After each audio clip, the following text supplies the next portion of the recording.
All right, so this is chapter 3, graphs and functions. Let's get started by going over what we know about graphs and functions. Emily Craig. Yes. What do you know about graphs or functions? There's an X and a Y axis. Perfect. With graphs, there is an X and a Y axis. Mark, the X axis is the horizontal. The Y axis is the vertical one. Okay? It's the vertical one. Does that make sense to you? Now, it's very important to know because we're going to be talking about shifts later today. Not like your shift at work. We're going to be talking about moving a graph, like different directions, okay? And how to find the coordinates of that. Now, a function is just a specific type of graph. It has a specific set of rules, so there's nothing fancy. And I've said this all year, that it's important to know what things look like before going in. So in this chapter, we're going to be talking about linear functions. They're going to be a line. We're going to be talking about quadratic functions. They're going to be in the shape of a U or an N. How do I know that? I've done it for many, many years. And this is me telling you that's what it looks like. So when you're plotting points to graph your function, if you get a point that kind of looks out of place with a quadratic or a cubic, then you know you need to go back and check your work. Okay, now how do I know if something is linear? Well, it's linear if the biggest exponent is 1. And it's quadratic if the biggest exponent is 2. Cubic, 3, quartic, 4, so on and so on. Now, here are like the two big ones. The purple one on my screen, that is a cubic. It's kind of shaped like an uppercase N. Okay?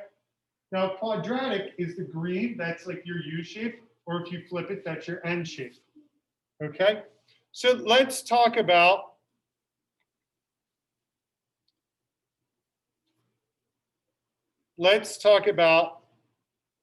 graphing. Now, Emily said we have a X and Y axis, which we do. Okay? And now, in order to graph, I need points, right, Mark? Yep. So, in order to get those points, we can use our graphing calculator, or you can do it old school. I like to do it old school, just because I did it last period, kind of new school with the graphing calculator. It didn't work too well for me. So technology was kind of failing me. So I want to do it old school. Now, new school, you could simply hit the y equals on your calculator. You could type in 3x plus 2, and then you could hit the blue button or the yellow button, that's the second button, and then you could hit graph and you get a table. And your table will come up and it'll tell you your answer. It'll tell you each of these points.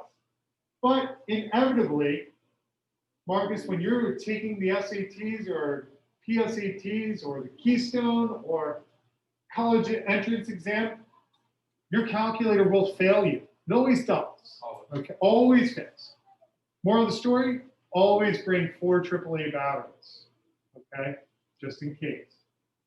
Second, it's important to know how to do it by hand in case you don't have it. So here's what we do. It says we want to choose these values, -3, -2, -1, 0, 1, 2, and 3. Now, Owen.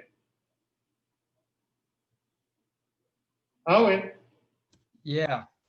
First off, congratulations. You now have the same number of wins as the Eagles. Second, do you know why we choose -3, -2, 0, 1, 2, and 3? Because it's like the first couple numbers on a graph.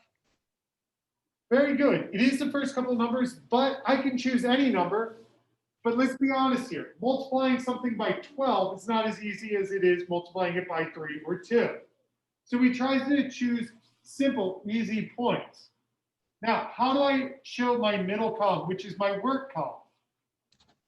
Well, I'm simply going to replace the X with what it says over here in this column, okay? I'm just going to replace my X's with these numbers over here. So in this one, it's going to be 3 times -3 plus 2. You guys writing this down? This one would be 3 times -2 plus 2.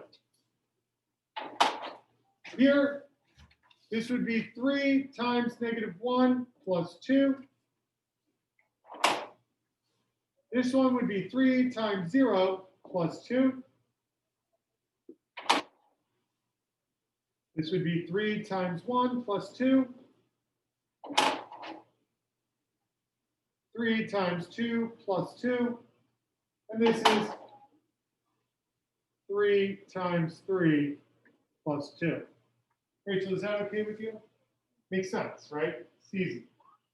Now, to get this column, this is my solution point. It's a point, okay? Now, a point involves x and a y alphabetically.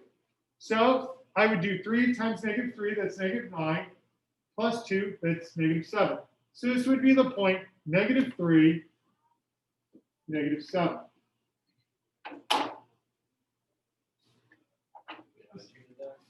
3 times -3 plus 2. -3, -7. Okay? This one. How do you get 2 numbers? X, right there. So this is, Mark already know it's -2, and then whatever this is. So it's going to be 3 times -2, it's -6, plus 2. So it's -2, -4. Now, I'm not always in the market for looking for easier ways about these problems, okay, Mr. Kitchen? But sometimes there's an easier way to cook up the answer. It's getting better. They get worse. Now, Mr. Kitchen, there's some numbers up here in my problem, right? Y equals 3x plus 2. Each of those numbers has a special meaning here, okay? Now, I want you to see, as I'm going through this and putting up the answers, see if you can figure out where the 3 comes into play and the 2, okay? This problem is going to be -1 and -1. 0, 2, 1, 5, 2, 8, and 3, 11. Which, by the way, 3, 11, band. Okay. They need to know these things. Now, Mr. Kidd, did you sort of see where the 3 and the 2 come into place? Yeah. Where? It's +3 on y. Very good. For those of you at home who couldn't hear Mr. Kitchen cook up the right answer and make me a spectacular assumption, okay? That was a little stretch, but it's the attempt that matters, okay? He said the y's,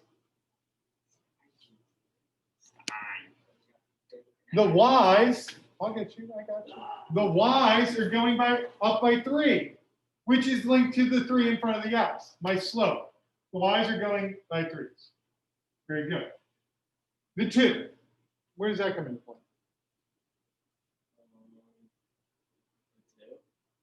The 2. You want to hit? Yeah, sure. Right there. That's my starting point. That 2 corresponds to that 2. Not this 2, but that 2. And for those of you at home, I'm pointing to the one that is corresponding to x equals 0. That is my starting point, where I start my graph. And then I go up 3 to the right 1, and we have our graph. Now let's plot these points. Let's go over to our graph and plot -3, and it's -7. We're going to plot that, and I hope that these points turn out all right. -2, -4, -1, -1, 0, 2, 1, 5, 2, 8, and 3, 11.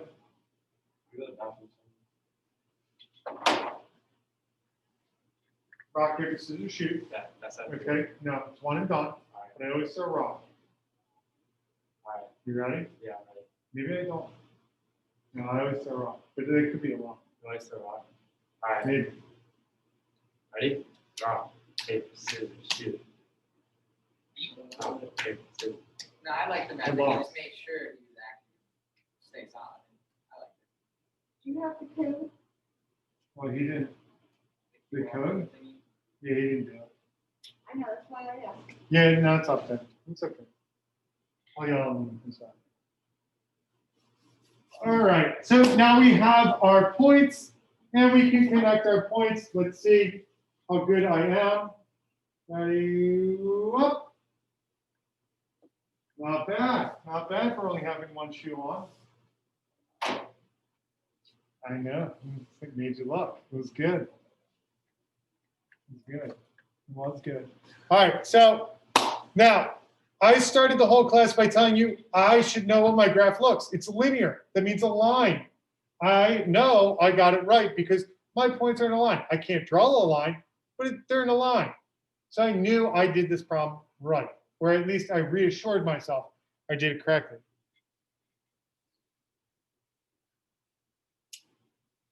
Now, these problems I'm rolling through, okay? We don't have a ton of examples just here that we can do together, but I'm going to go over them. Now, the distance formula. Mr. Emmy, who was your math teacher last year? Was it Mr. Beatty? Warner. Warner probably taught you this crazy thing called the Pythagorean theorem. Yeah? Do you remember it? At least you're honest. At least you're honest. Mark? Yep, that's the slope point, or what is it? Slope intercept point. Okay, do you remember it, Mr. Kitchen? It's perfect. Yeah, that's it. You baked that to the right temperature. Okay, now, so a squared plus b squared equals c squared. That is the Pythagorean theorem. And the distance formula is that. It is a squared plus b squared equals c squared. Your, kind of, so to say, a squared is the difference between your x's. It's that piece. Okay, notice a squared. This piece is kind of like your b. Notice b squared. It's the differences of your y. Now, what is d? Well, d is like when I asked you to find the length of your hypotenuse. What did you do? You did a squared plus b squared, added them together, you took the square root. That's all this is. It's the Pythagorean theorem. But each time I'm asking you to solve, okay, to solve for C. Okay, makes sense? Now, down here, okay, this is an example problem. But my words of advice is, and I'm going to go back up because I have a little bit of room off to the side here. My words of advice, and you won't find this anywhere. Right? This is kind of like a little harmonism, if you will, a little bit of harmony. Okay. There's a little bit of steps here. Okay. Whenever we are dealing with coordinate points, okay, this is what you probably should do. And it's the same thing over and over again. Okay, one, you should always label your points. Always label your points x and y, whatever it is. If you have 2 points, it's x1, y1, x2, y2. If you have 1 point, it's just x and y. Step number 2 is to write your formula. Now, that formula might be m equals y2 minus y1 over x2 minus x1, your slope formula. That may be y equals mx plus b, like Mark said. It might be your distance formula, okay? D equals the square root of x2 minus x1 squared plus the quantity of y2 minus y1 squared, okay? That might be the formula you write. But in any case, you should always label what you have so you know what you're substituting in for. And that brings me to 3. Step 3 is to substitute. So you're going to take what you labeled, you're going to take your formula, and you're going to substitute in what you got. And the fourth step is we need to simplify or solve. They're kind of like the same thing to me, but there is a difference. Doesn't really matter. You'll get it. It'll make sense. But those are your steps. Now, with this problem, we can see they've labeled their points, -1, 2, and 2, 4. They labeled it, okay? Well, they labeled x1, y1, x2, y2, and then they plugged it in. They wrote their formula, they plugged it in, then they went ahead and simplified it and solved it.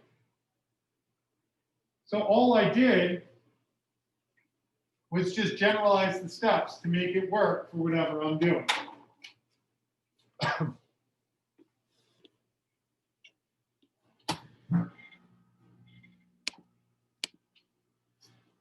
Now it says, show that points 1, 2, 3, 1, 4, 3 are the vertices of a right triangle. Mr. Emmy. Yeah. This involves a lot. Right triangles, right? How do you know if something is a right triangle? 90 degrees, right?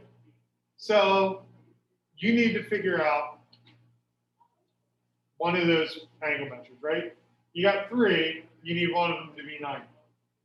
So, a couple different ways to do this.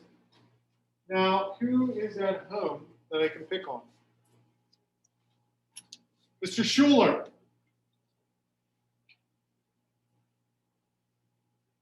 Zach?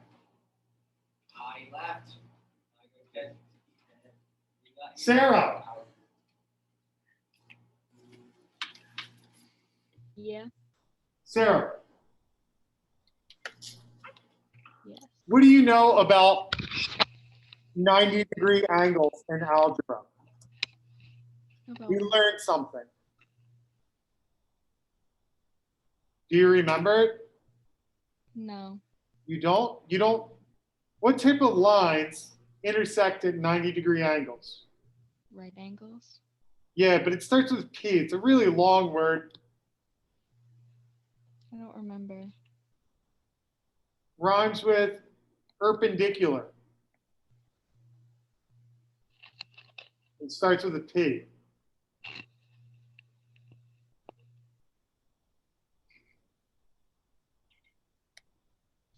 Let's go with Jagger. Can you help us out here? What word starts with a P, ends in perpendicular?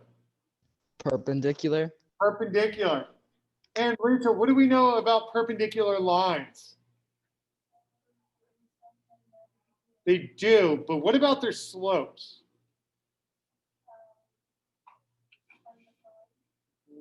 Well, those would be perpendicular, horizontal, and a vertical line would be perpendicular. But there's something about their slopes.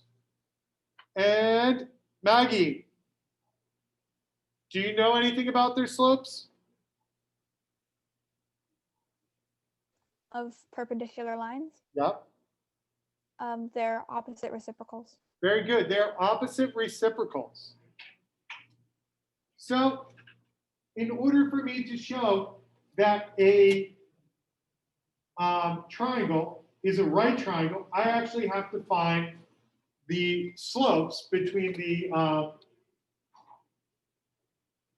vertices, okay? Because that would be like the line, right? So up here, what they did, okay, is they actually found the distances, okay? So they went through and found the distances using the Pythagorean theorem, okay? And then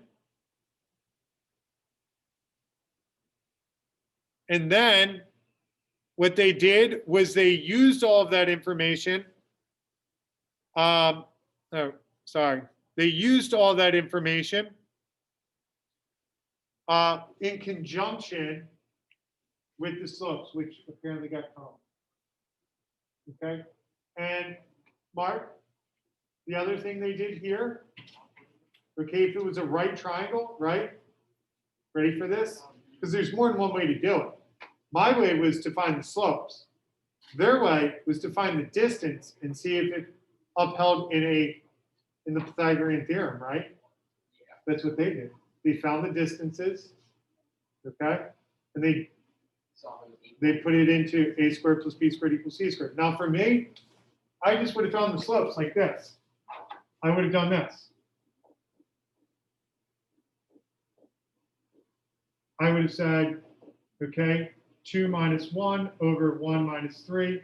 I would have said that's 1 over negative 2. Then I would have said 1, 2, and 4, 3. I would have said my slope here was 2 minus 3 over 1 minus 4.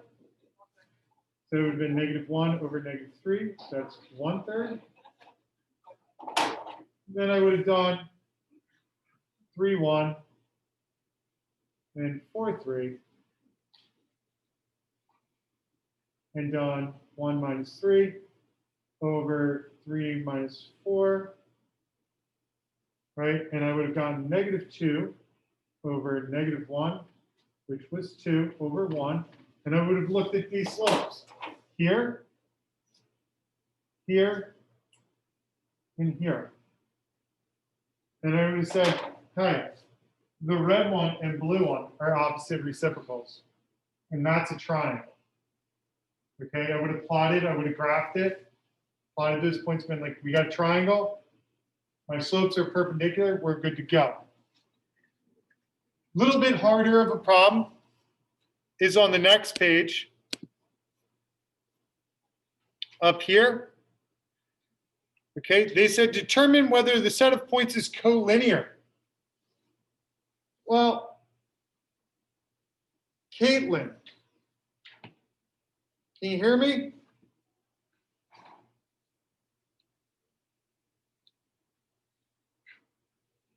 What about Kelsey? Yes. Kelsey, what does collinear mean? They're on the same line. Yeah, you're right. They are on the same line. So if these points are on the same line, then if I find the equation of the line that contains two of those points, then if I compare it to the line that contains the other 2 points, then I'm good to go. So I went about it in last period by writing the equation of the line between A and B and C and comparing them. I found that those 2 lines were the same. They were like y equals, let me see, it was negative 4/3 x plus like 26 over 3. That's what I found the 2 lines to be. Now, what they did here was they said, hey, well, we can use the distance formula for that, okay? So let D equal the distance between A and B, and let D2 equal the distance between B and C, and let D3 equal the distance between A and C. All right, so they did that. They calculated it here. And when they found that distance, okay, which they got 5, 5, and 10, they said, so the set of points is collinear because D1 plus D2 equals 5 plus 5, which equals 10. All right, and they said, these 3 points are placed in the figure, so they graphed it. And they said, well, they appear to be in the same line, and the distances between A and B and C equals the distance between A and C, so therefore they must be. I'm not a big fan of that way because my mind kind of thinks outside the box a little bit. And I was like, well, what if it was like a triangle or something? You know? What if it was like 45, 45, 90? Okay? And they're just giving me a weird looking picture. So I like my way in writing the equation along. Okay? But there's different ways to do these problems now, and that's what I'm trying to show you. There's not always one way to answer it. The way Mark might do it might be different than the way You know, Ryan does it, and it's the different way than what I do. All right. Now, the midpoint formula is quite simply the point that's in the middle. It's easy, right? When we're calculating the midpoint Marcus, okay, we add our two x's and then divide by 2. It's the average of my two endpoints, okay? The average. So I give you a little example there. Like what point's in the middle of -5 and 9, okay? Well, you do -5 plus 9, that's 4 divided by 2, that's 2. Then they do -3 plus 3, that's 0, divided by 2 is 0. So that's where the 0.20 came from. And they have a formula for that. Now, to start a class, and this is the last little bit, these two problems, we're not getting to the graphs today. But Emily said, well, we have X and Y coordinates. And I said, yeah, which help us to shift, okay? Not like a shift as wayside, but like a shift in a movement. They help us shift our graph. Now, this is what a shift is. You take this point right here. I'm going to call it F. So this point is F. And the shift is telling me go up 5 units. 1, 2, 3, 4, 5. And to the right 2 units. 1, 2. This is my new coordinate, and they call it A prime.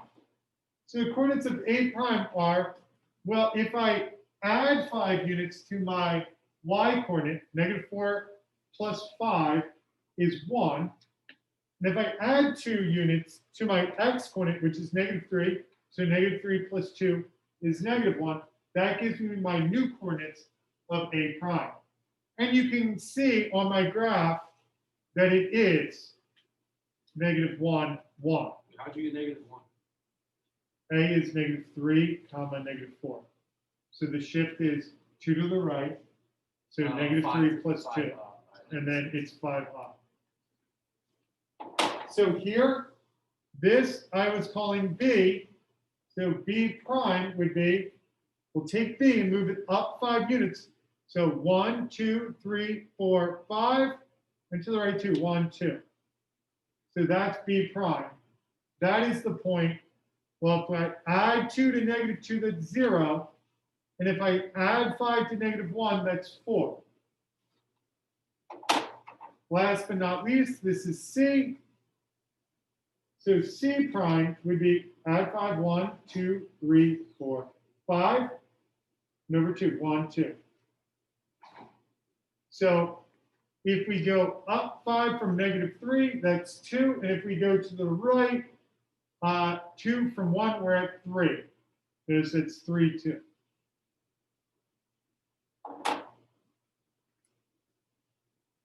Over here, we have, let's go, A prime, B prime, C prime, and D prime. So A prime, we're going to go from here, and we're going to go to the right 6 units, 1, 2, 3, 4, 5, 6.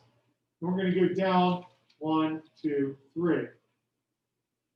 So from -3, 5, well, let's go to the right 6 unit from -3. So -3 plus 6 is 3. And down 3 from 5, that's 2. So we're at 3, 2. Let's call this one B. So we're going to go to the right 6. 1, 2, 3, 4, 5, 6. And now we're going to go down 3. 1, 2, 3. So to the right 6 from -5, that puts me at 1.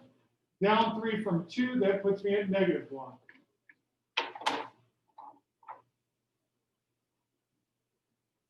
Let's call this one C. So we're going to go 1, 2, 3, 4, 5, 6. And down 1, 2, 3. So from -3, we add 6. That puts me at 3. From -1, we go down 3. That puts me at -4. Last but not least, D, we're going to go 1, 2, 3, 4, 5, 6. We're going to go down 1, 2, 3. That puts me at the point of 5 and negative 1. So how many guys about? I mean, class over. I'll be right back. Oh, I mean. Unless you want to play another game. No, it's fine. All right, ready? Rock, paper, scissors, shoot. Watch and only beat you in the game though. All right.